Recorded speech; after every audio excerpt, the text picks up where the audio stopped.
لیکن اس سے بڑا دکھ یہ ہے کہ کبھی کسی نے آ کے پوچھا بھی نہیں کہ مصباحی صاحب اللہ نو زبان تو دل چ کیویں لے کے جانا. یہ اس سے بڑا دکھ ہے. پیسے لو سانو وظیفے پوچھتے ہو جی پوچھتے یہ پوچھتے ہیں سارے حضرت، لیکن دکھ ہے کہ اے پوچھتا کوئی نہیں.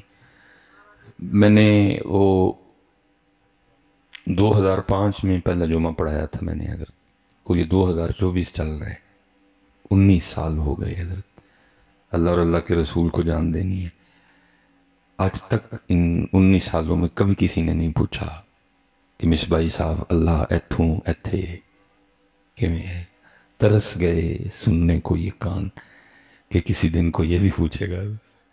لیکن ایسی حضرت جی مادیت پرستی ہے اور ایسی دنیا داری کا غلبہ ہے کہ یہ پوچھتا کوئی نہیں. اور پھر میں اکثر اپنے دل کو یہ کہہ کے تسلی دے لیتا ہوں کہ تو 19 سالہ چی تھک گئے ہیں. قربان جاؤں میرے دادا شیخ، آپ نے کم و پیش 100 سال کا ایک طویل سفر طے کیا. حضرت صاحب، حضرت نے رضوی صاحب نے میرے پیر و مرشد کی زیارت کی ہے حضرت. 100 سال کم و پیش آپ نے ڈیوٹی دی ہے حضرت. صبح فجر پڑھ کے بیٹھتے تھے اور رات کم و پیش 10 بجے تک بیٹھے رہتے تھے.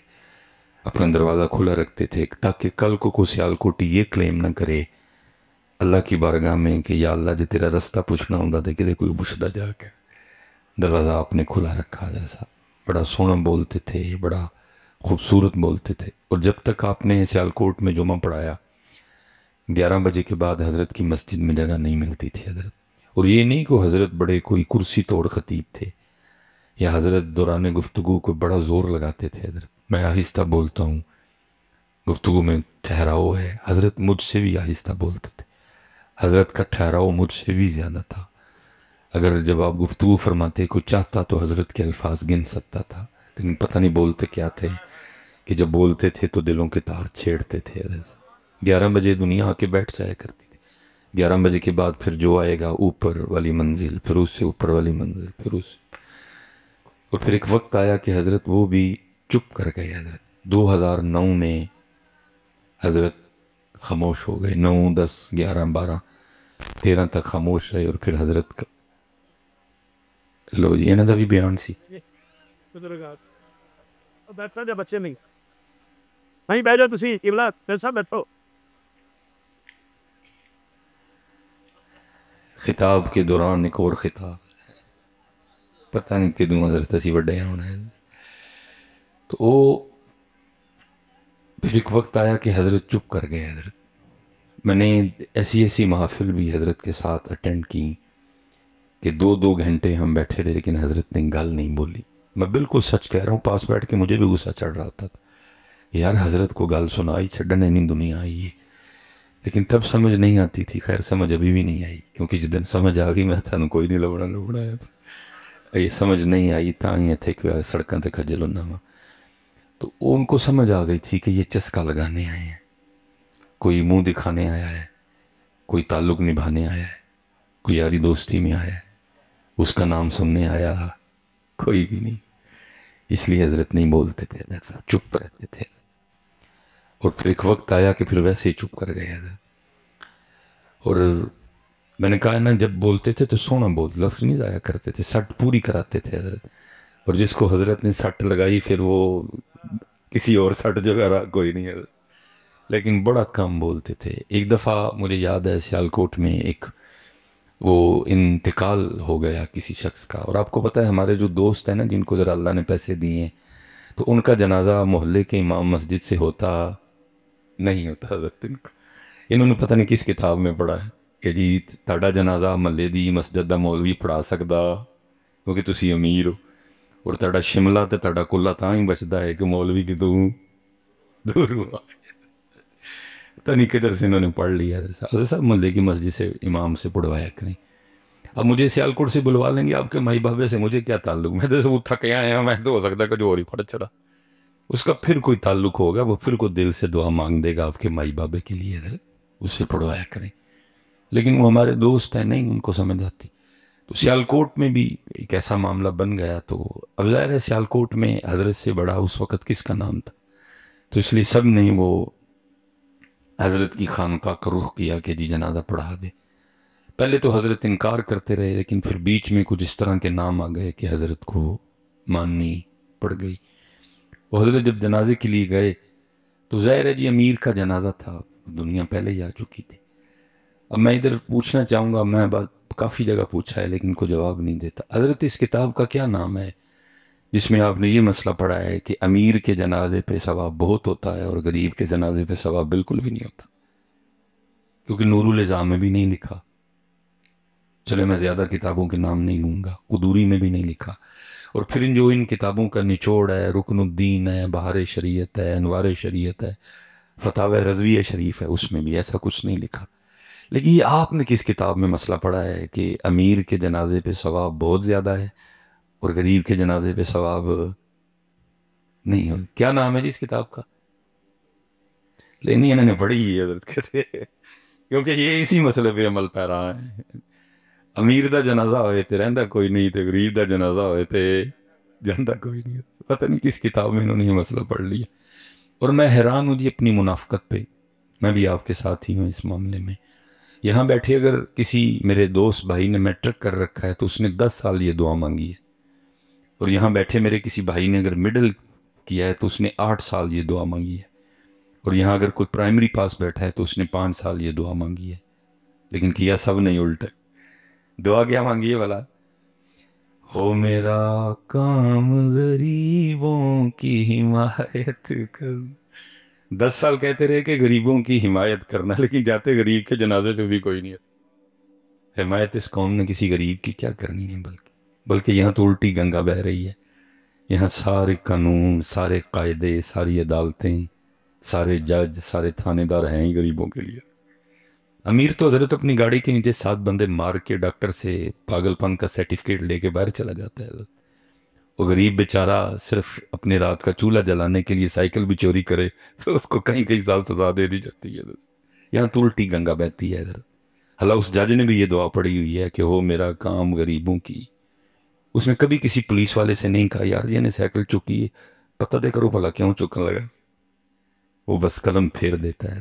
لیکن جب باری آتی ہے امیر کی، پھر قلم بک جاتے ہیں، پھر کرسیاں بکتی ہیں، پھر سیٹیں بکتی ہیں. لیکن کوئی نہیں حضرت، کوئی غریب دل چھوٹا نہ کریو، ان قریب وہ بھی ویلا آنا ہے جتھے وکنا وکنا کسی نے بھی کوئی نہیں ہے. اتنے سارے لین حاضر ہون گے. اتنے کسی نے نہیں وکنا. بلکہ قرآن میں تو اللہ فرما رہے ہیں یوم تبلی السرائر، آج راز کھولے جانے کا دن ہے. فما لہ من قوہ، آج کوئی پتر تیرے کام نہیں آنا ہے.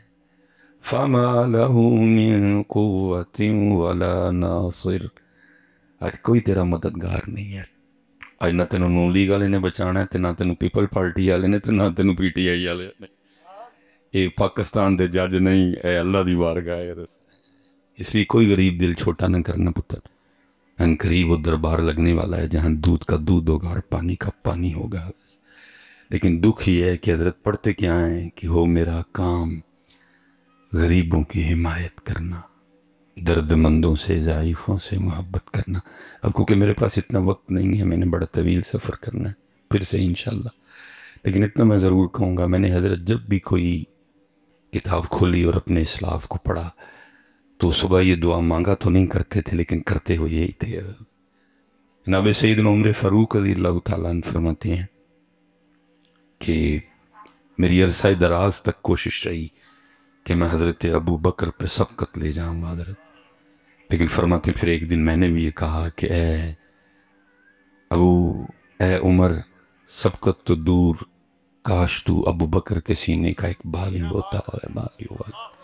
اور آپ اکثر فرمایا کرتے تھے اے ابو بکر مجھ سے میرا سارا کچھ لے لو، بس مجھے غار ثور کی ایک رات دے دے، ایک رات دے. ابو بکر تو پھر ابو بکر ہی ہے نا. وہ آپ فرماتے ہیں کہ مدینہ پاک میں نہ ایک اماں جی تھی، نہ تو حال میں اور نہ ہی مستقبل میں جناب صدیق اکبر سے کوئی کام تھا اور نہ کام پڑ سکتا تھا. کیونکہ ہم تو بس اتھے جاتے ہیں جس جگہ ہم کام ہو یا کام پڑھ سکتا ہو. اللہ کے لیے کدھر جی وہ بات ہے. آپ فرماتے ہیں آپ نے اس اماں کی خدمت کی ڈیوٹی اپنے ذمہ لے رکھی تھی. نابینا بھی تھی، بوڑھی بھی تھی، اندھی بھی تھی. روز اس کے گھر جانا اور جا کے اس اماں کو کھانا شانا کھلانا اور واپس آ جانا. میں آپ سب سے گزارش کروں گا حضرت صاحب, یہ جڑے تسی پیسے ساڑھے تے سٹ دے ہو نا, یہ بس لیکن جنہاں دا حق ہے انہاں نوں دو جا کے حضرت صاحب. یہ میرا پتہ نہیں میری جیب میں اس وقت نہیں جی 20 نکل آیا. یہ وقت تھوڑا ہے حضرت صاحب, یہ 20 میرے کلے دے نہیں, یہ 20 میرے اکیلے کے, اس میں بڑے حقدار ہیں حضرت. وہ حقدار زور زبردستی نہیں بنے, اللہ نے بنایا ان کو حضرت. ان 20,000 کا پہلا حقدار کون ہے؟ یہ میرے ایکسٹرا ہیں, میں اپنے گھر کا سارا انتظام و انصرام کر کے آیا ہوں, تو یہ ایکسٹرا ہے میرے لیے. تو یہ سارے کے سارے میرے نہیں ہیں. پہلے کس کی ہیں؟ وَبِالْوَالِدَيْنِ إِحْسَانًا, میرے امی ابو دے بھی, اور ان کے وہ اس انداز سے ہیں کہ اگر میری امی اور ابو یہ سارے کے سارے میری جیب سے نکال لیں تو میں ان کو پوچھ سکتا نہیں.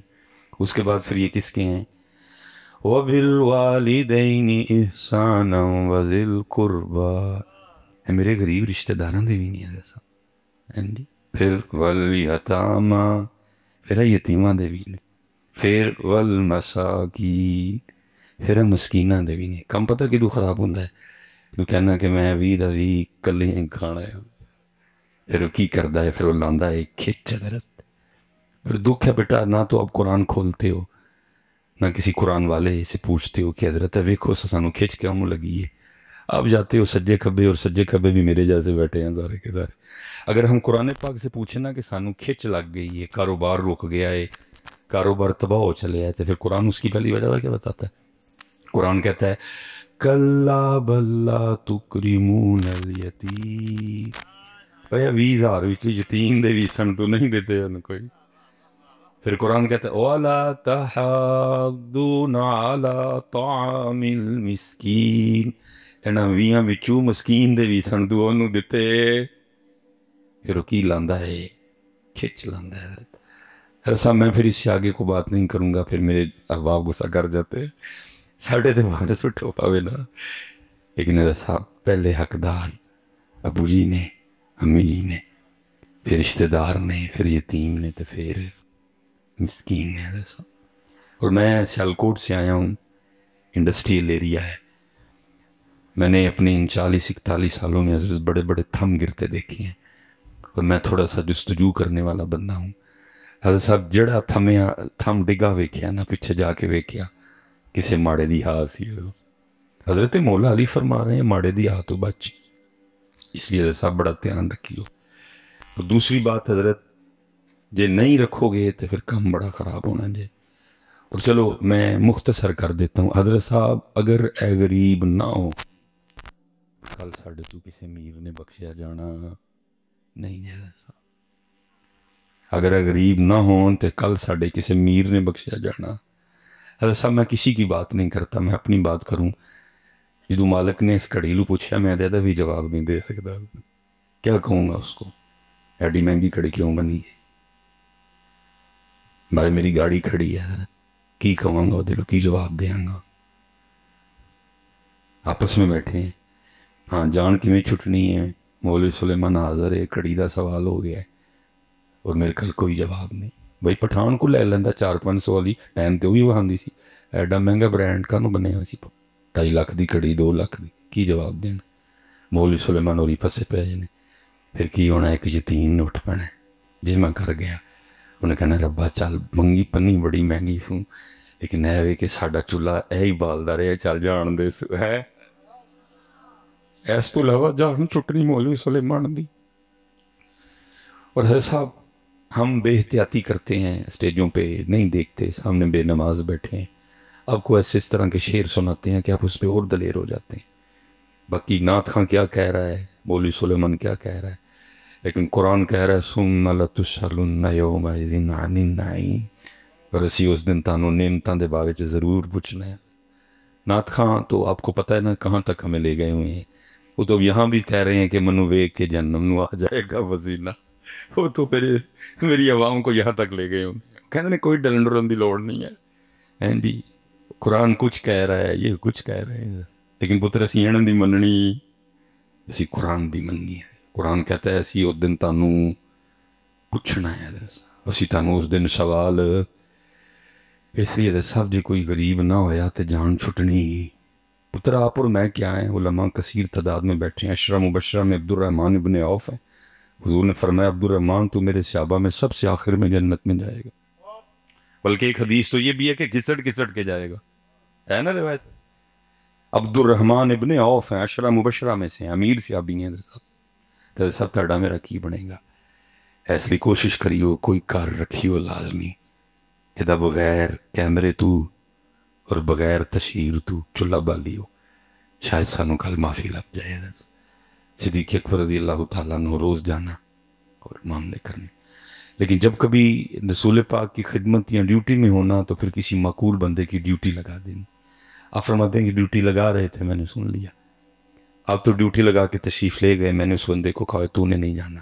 میں جاؤں گا اور ارادہ یہ تھا کہ جا کے اس انداز سے اماں کی خدمت کرنی ہے کہ اماں کو حضرت ابو بکر بھول جائے اور اماں کا یہ خدمت تو عمر نہیں کی ہے فرماتے مقررہ وقت پہ میں گیا دروازہ کھولا آہستہ دبے لفظوں میں السلام علیکم کہا تاکہ ابھی اماں کو پتہ نہ چلے کہ ابو بکر آئے نہیں فرماتے ہیں جھاڑو پکڑا صفائی کی تازہ پانی بھر کے لایا سالن پکایا روٹی بنائی سالن برتن میں ڈالا روٹی رکھی کو لے کے اماں کے پاس اماں کو اٹھا کے بٹھایا ایک نوالا توڑا سالن میں ڈبویا اور اماں کے ہونٹوں سے لگایا کہ اماں جی کھا لو فرماتے نوالے کا ہونٹوں سے لگنا تھا اماں بھی بول پڑی اور کہتی آج ابو بکر نہیں آئے آپ کو مزاج مبارک میں جلال بھی تھا آپ فرماتے میں نے کہا اماں کو تو نظر آتا ہے اور اگر اس کو نظر نہیں آتا تو اس کو کیسے پتہ چل گیا کہ ابو بکر نہیں آیا آپ فرماتے میں نے کہا اماں